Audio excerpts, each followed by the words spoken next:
Alô você de todo o Brasil que está me acompanhando aí. Vamos continuar na nossa aula de ato administrativo. Vamos pegar agora um tópico extremamente importante, delicado. A gente vai pegar uma parte aqui que você olha para mim e fala, mas Evandro, por que é delicada? Cara, delicada porque não é nem muito entendimento, é decoreba diferente, você tem que fazer a diferença de um para o outro. Nas questões é que você dá muito valor ao que eu estou falando para você, porque você sempre confunde um ato com o outro. Mas vamos criar uma ideia na sua cabeça que você não vai confundir. Vem aqui comigo para a gente ver o tópico. O tópico é classificação do ato administrativo. Lembrando que existe uma massa muito grande de classificações. A gente vai dar o mais importante, que é mais cobrado. Vamos começar nas classificações, batendo com você o ato vinculado e o ato discricionário.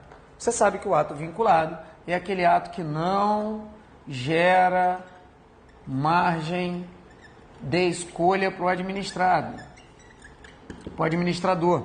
É aquela que o administrador não tem margem para escolher, ele obrigatoriamente está preso aos ditames da lei. Dá um exemplo aí de ato onde ele está preso.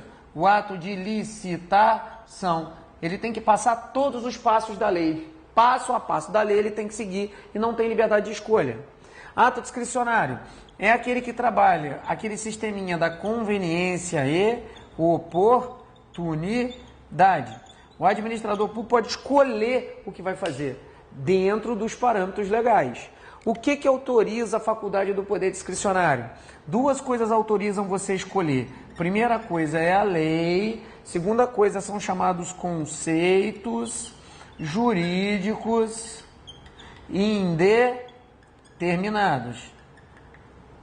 Evandro, o que são os conceitos jurídicos indeterminados? São aqueles conceitos que você não consegue prever na própria lei. Está lá, mas você não consegue identificar, a não ser que você escolha, no caso concreto, ou interprete o que ele representa. Por exemplo, boa-fé administrativa. Como é que você vai saber se o cara está de boa ou má fé? Somente no caso concreto é que você consegue delimitar, sempre usando a conveniência e a oportunidade. Ou seja, você tem o ato vinculado que não gera margem de escolha e o ato discricionário que gera margem de escolha através da conveniência e oportunidade. O que autoriza o uso do ato discricionário? É a lei e os conceitos jurídicos indeterminados. Lembrando que o ato tem os elementos: competência, finalidade, forma, motivo e objeto. Os três primeiros são vinculados. Os dois últimos são o cerne, que divide o que é um ato discricionário de um ato vinculado. Por isso, as questões de concurso trazem aquela conhecida expressão: todo ato discricionário tem uma margem de vinculação. Está correto, porque competência, finalidade e forma está engessado na lei, não tem para onde mudar. Está aí a classificação do ato vinculado e ato discricionário, que na verdade bateu na tua cabeça como uma revisão. E isso é muito legal, né? Agora a gente vai tratar duas situações: ato geral e ato individual. Primeira coisa, a gente se baseia por detalhes. Primeiro detalhe que você coloca na prova: um ato geral sempre se sobrepõe a um ato individual. Ato geral é mais forte que um ato individual. Primeiro tópico de prova. Segunda, ato geral é aquele que não possui destinatário determinado. Ele vale para uma massa de administrados. E ele pode ser revogado a qualquer tempo. Dá um exemplo de ato geral: decreto. Quando o presidente da República ou qualquer chefe do Poder Executivo solta um decreto, que a competência de natureza exclusiva é um ato de caráter normativo, ele gera direitos e obrigações para vários administrados. Lembrando que o decreto, que é a regra, o decreto de execução, e precisa de uma lei que o ampare. O ato individual é aquele que tem destinatários certos e efeitos concretos determinados. Dá um exemplo. Exemplo da nomeação. Olha só, pessoal, quando um servidor é nomeado, olha o nome, nomeação. O que é nomeação? Chamamento para posse. O cara está sendo chamado para posse e é determinado, é personalíssimo, é diretamente para ele. Já um decreto vale para uma determinada massa de pessoas. Dá exemplo de um ato geral. O decreto que deixou com que as gestantes no governo federal se não colocasse o filho numa creche, se pedisse e se não trabalhasse onerosamente no particular para ganhar dobrado, poderia pedir extensão de mais 60 dias na licença à gestante. Lembrando que um ato normativo, o decreto, não tem capacidade de inovar o ordenamento jurídico. Por isso, eu falo para você que o decreto de execução que veio a estender o prazo da licença gestante, que era de 120 dias, não teve o cunho de mudar a lei, tá? Se cair na tua prova, qual o prazo da licença gestante, você vai falar que o quê? 120 dias. Somente veio um decreto e para aquela massa de servidores indeterminados, que a mulher pode estar grávida, pode não estar, amanhã ela pode estar grávida, esse decreto vai servir para ela, correto? Agora, o ato individual é aquele que tem destinatários certos. Eu dei um exemplo da nomeação, eu posso dar o exemplo da posse, inclusive o exemplo do exercício também. Todos são atos individuais, sabendo que o ato geral é mais forte, se sobrepõe ao ato individual. Vamos agora trabalhar mais uma classificação. Atos simples, ato complexo e ato composto. Será que eu vou fazer o seguinte? Eu vou dar o conceito e depois eu vou colocar o ato composto, o ato complexo numa tabelinha e a gente vai levar para a prova para não esquecer, porque senão você vai confundir. O ato simples é aquele que tem a manifestação de um só órgão, não depende de mais nada. Um órgão vai lá ou a autoridade vai lá, solta o ato e por si só ela já está funcionando. O ato complexo é aquele que tem dois ou mais órgãos ou autoridades. O que quer dizer isso aqui? É um ato onde dois órgãos precisam se coadunar para soltar uma união de vontade. Imagina o seguinte, imagina que o Ministério da Fazenda quer cobrar junto com o Ministério da Educação algum tipo de tributo. Eles querem cobrar junto. Então, um precisa do outro. Então, eles soltam junto a manifestação de vontade. A manifestação de vontade é dos dois. Dois órgãos e um ato só para que saia. Correto? Um ato, dois órgãos. Ato complexo. Ato composto. Manifestação de um órgão com aprovação de outro órgão. O que quer dizer isso aqui? Na verdade, são dois atos mais dois órgãos. Sendo que o primeiro órgão é dono do ato, o segundo órgão aprova o ato. Evandro, eu não entendi o que quer dizer isso. Imagina dois órgãos, dois atos distintos. Imagina que aconteça a seguinte situação hipotética. Você queira nomear um servidor para cargo em comissão. O presidente da República vai lá que uma autoridade vai e nomeia, mas para nomear, para que esse nome funcione, precisa da aprovação da Câmara. Ou seja, órgão presidente da República, órgão Câmara, um ato e com a ratificação do outro, correto? Dois órgãos, ratificação do outro. Então vamos lá, ato complexo, dois ou mais órgãos ou autoridades, um ato mais dois órgãos. Ato composto, dois atos, sendo os dois órgãos funcionando. O primeiro órgão solta o ato, o segundo órgão aprova o ato. Então esse aqui é o que você pode confundir. Para isso, para você não confundir ato complexo com ato composto, a gente vai desenhar uma tabelinha. Pessoal, vamos trabalhar agora aquela tabelinha que eu falei para vocês, correto? Aquela tabelinha onde você não vai confundir um ato com outro. Olha só, eu vou trabalhar para você agora a diferença entre ato complexo e ato composto. O ato complexo é um ato, duas vontades. Um ato único, duas vontades, ou seja, vontade de dois ou mais órgãos voltado para uma iniciativa. Exemplo, pode ser de qualquer situação, meu povo, dois ministérios querendo soltar uma coisa só, é um ato onde dois ou mais órgãos querem fazer junto, um precisa do outro para unir a vontade e soltar. Um não é superior, um não é inferior e um não aprova o do outro, os dois soltam juntos um ato só. O ato composto são dois atos, duas vontades. Um órgão com aprovação do outro. O que é isso? Com ratificação do outro. Ou seja, é o caso que eu disse para você da nomeação em cargo em comissão.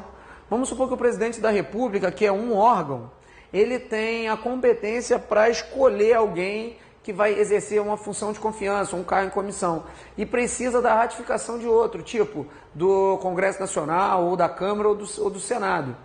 Nessa situação vai ser dois atos, um ato da presidência, um ato do Senado ou da Câmara, por exemplo, duas vontades, uma vontade do presidente e outra vontade do Senado ou da Câmara, e um órgão com a aprovação do outro, ou seja, exemplo que a presidência da República vai lá e escolhe o fulano A, e precisa da aprovação do outro órgão, no caso a Câmara, que ratifique essa situação, que comprove, que aprove. Mesma coisa, dois atos, porque um ato saindo da presidente da República, o outro ato saindo da Câmara. Duas vontades, lógico, né? Uma vontade da presidência inicial, outra vontade da Câmara. Um órgão soltou, o outro órgão vai e aprova. Esse ato composto, não tem como confundir. Ato complexo é um único ato, só que unido de duas vontades de dois órgãos diferentes. Imagine que um ministério tem que entrar em contato com o outro e falar assim, ó, nós dois vamos soltar junto um ato só. Aqui são dois atos, aqui é um ato. Dois ou mais órgãos com a mesma intenção de soltar um único ato. Um órgão solta um ato, o outro aprova, dois atos, duas vontades. Bacana, pessoal? Grava bem isso aí na cabeça. Você pode assistir 5 vezes o vídeo, assista. Não esqueça, anota isso aí, tá? Apesar que eu fiz ali as suas anotaçõezinhas, eu deixei para você no PDF bem mastigado, mas qualquer problema, você faz a anotação mecânica na mão mesmo, que isso vai te ajudar pra caramba para fins de concursos públicos. Vamos passar agora para o próximo tópico. Vamos trabalhar agora desfazimento ou extinção do ato administrativo. Eu costumo ter uma regra, mãe do céu Maria José, isso aqui não cai, isso despenca em concurso público, sabe por quê? Porque a gente está trabalhando a súmula 473 do STF. O que a gente está trabalhando aqui? O poder de autotutela da administração pública. Diz que a administração pública pode revogar seus próprios atos por conveniência ou oportunidade ou pode anulá-los por caráter de legalidade. Na revogação, respeita-se os direitos adquiridos. Na anulação, não se respeita direito adquirido, porque não existe direito adquirido em face de ato ilegal. E aí a gente vai trabalhar toda a regra da súmula 473, que é a extinção ou desfazimento do ato, ou seja, a autotutela da administração pública. Então vamos pegar bastante atenção, concatenar bastante as ideias na cabeça, para que a gente não perca esse assunto aqui. Vamos lá? O que diz? Diz o seguinte, eu vou trabalhar para vocês 3 figuras, mas eu vou trabalhar anulação, revogação e cassação. Só que as 2 primeiras figuras são as mais importantes, mais imponentes, que é diretamente ligado à súmula 473. Então é essas que a gente vai trabalhar agora. Eu vou trabalhar para você a figura da anulação e eu vou trabalhar para você a figura da revogação. Vamos trabalhar a figura da anulação na seguinte situação. A anulação, olha só, olha para mim aqui. Por vezes quando eu vou dar aula, alguns dizem que eu sou não ortodoxo, porque eu crio expressõezinhas na cabeça do aluno e tem gente que fica brava comigo, mas não tem que ficar, meu filho. A finalidade não é aprender, a finalidade é ganhar o contra-cheque. É melhor você acertar 10 questões sem saber nada, porque pegou o esquema, do que acertar 2 questões sabendo tudo. É melhor ter o 2º grau ganhando 10 mil do que ser doutorado ganhando 1000. Isso é prático, o mundo é capitalista e isso que eu ensino para meus alunos. Então preste atenção que eu vou falar para você. Quando eu digo assim, Chitãozinho, você respondeu aí sem eu acabar chororó. Zezé de Camargo, Luciano. Isso porque porcaria tu grava. Coisa que não tem que gravar na cabeça, você grava. Agora eu vou ensinar para você regrinhas para que você grave na tua cabeça. Olha só. A anulação sempre é ligado a ato ilegal. Revogação é sempre ligado a ato legal. Por isso é que não se anula um ato legal e não se revoga um ato ilegal. Para cada mecanismo de ida, eu tenho um mecanismo de volta. Ou seja, se o ato saiu ilegal, você, para desfazer ele, tem que anular. Se o ato saiu legal, para desfazer ele, você tem que revogar. Anulação, ilegal. Revogação, legal. O que você vai gravar? Você vai gravar AI e RL. Correto? Leva para a tua prova AI e RL. AI e RL. É mais fácil que gravar anulação de ilegal e revogação de ilegal. Se você confundir os dois, grava só o primeiro aí. Aí é o que? Anulação ilegal, anulação ilegal, anulação ilegal, anulação ilegal, revogação legal. Leve esse esqueminha para a tua prova que não tem como errar. Porque as questões, por vezes, ela confunde. Ela diz assim: o prefeito soltou um ato determinando a varrição da rua às 8 da manhã até a meio-dia de um domingo.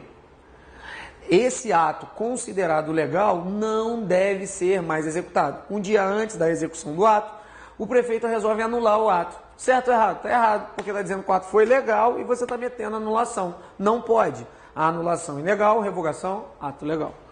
Então vamos lá, agora a gente vai partir para competência. Olha aqui no nosso quadro, a gente vai partir para competência. O que é competência? Quem pode anular e quem pode revogar o ato.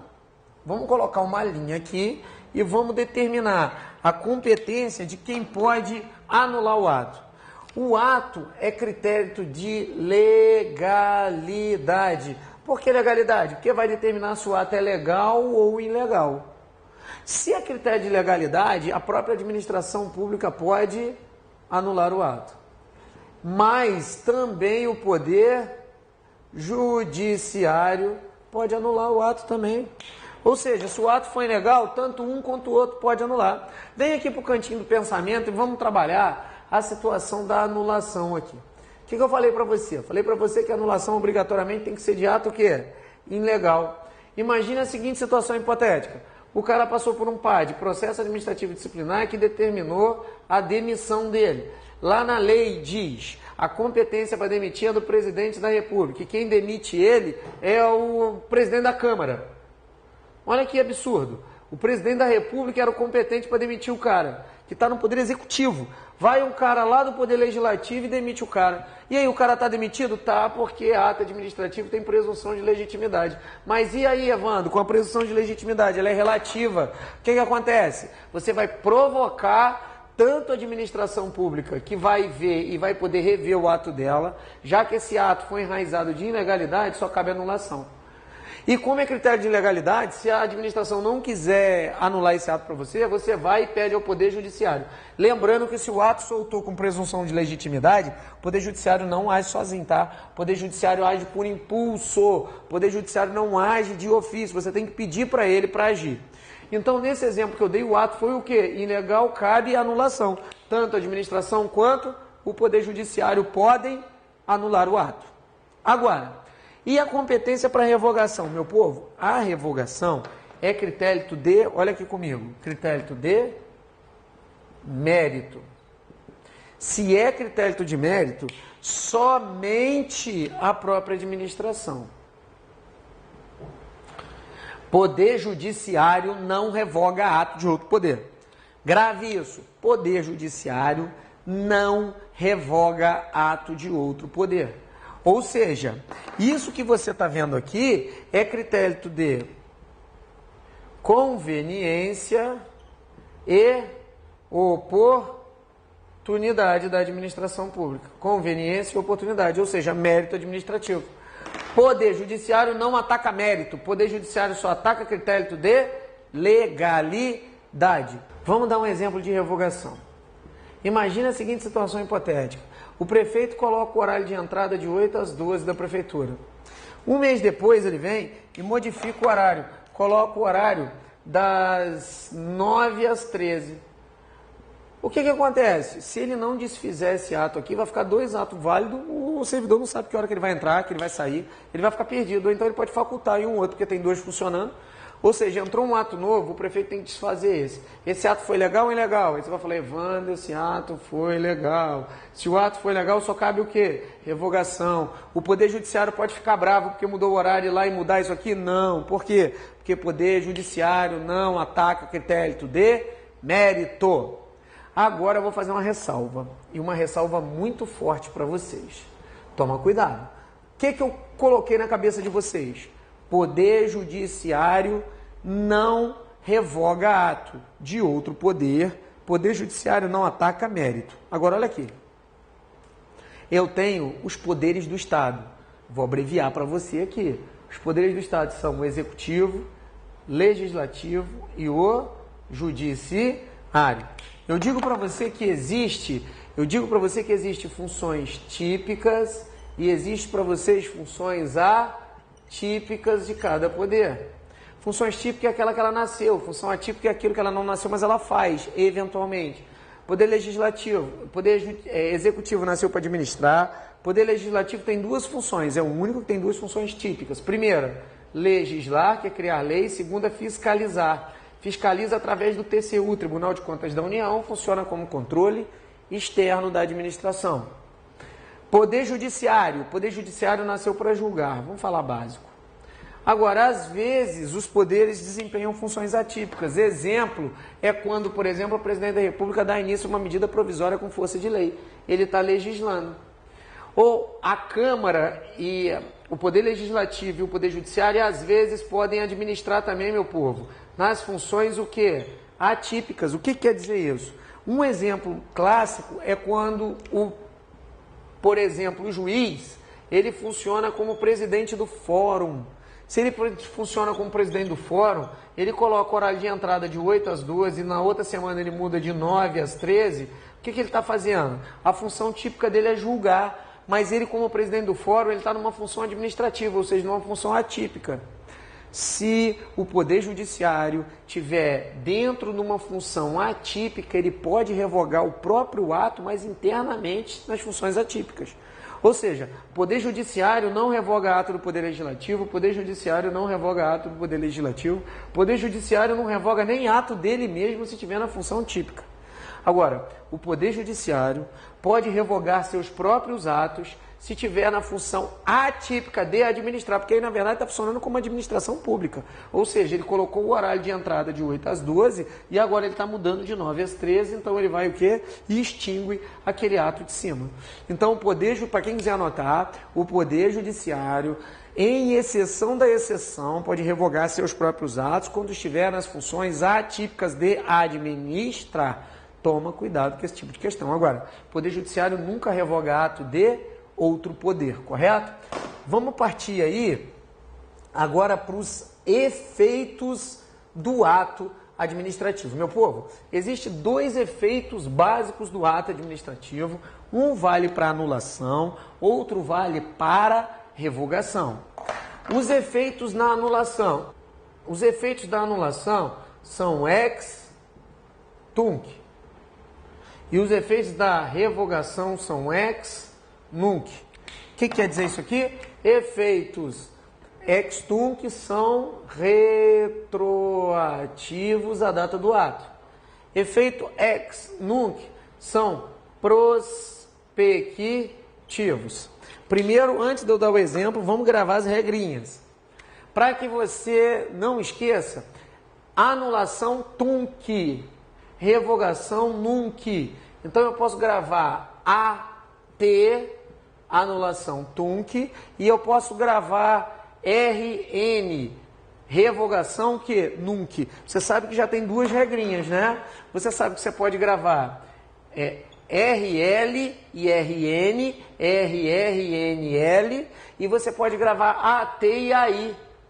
Evandro, que maluquice é essa? O que eu vou gravar AT e AI? Ah, meu filho, fala sério, né? Anulação ilegal, anulação tunc, revogação nunc, revogação legal. ATAI, RN, RL. Senão você vai se embananar tudo, anota esse troço na mão e vai para a prova, senão vai dar problema. Aí o fiscal te pergunta, mas o que é isso aí, AT e AI? Você fala isso aqui, AT é o nome da primeira namorada minha e AI é o nome da segunda namorada minha, eu não quero esquecer o nome dela. E ponto final. Você não vai perder uma prova por causa de uma besteira dessa, né? Então agora o que eu vou fazer? Eu vou pegar e vou dar um exemplo para você dos efeitos ex tunc retroativos e dos efeitos ex nunc prospectivos, mas eu vou dar um exemplo no mesmo segmento, usando os dois, para que você faça a diferenciação de um para outro. Vamos agora usar o exemplo aí para a gente travar e tirar qualquer tipo de dúvida dos efeitos ex tunc e ex nunc. Olha só, eu vou dar agora o mesmo ato administrativo de autorização. Um exemplo, autorização para pôr de arma de fogo. Imagine que o cidadão A e o cidadão B querem requerer autorização, que é um ato administrativo para porte de arma de fogo. A administração vai e pede 3 requisitos: ter mais de 25 anos, fazer um curso de formação com 15 horas e não ter antecedentes criminais. O A vai lá, ok para o primeiro, ok para o segundo, ok para o terceiro requisito. A administração dá por 2 anos o porte de arma de fogo para o A. Só que o que acontece? No meio do caminho, por conveniência e oportunidade, ou seja, por mérito administrativo, a administração resolve não deixar ninguém mais andar armado. Ela quer desfazer o ato dela, ou seja, ela deu a autorização, ela quer tirar.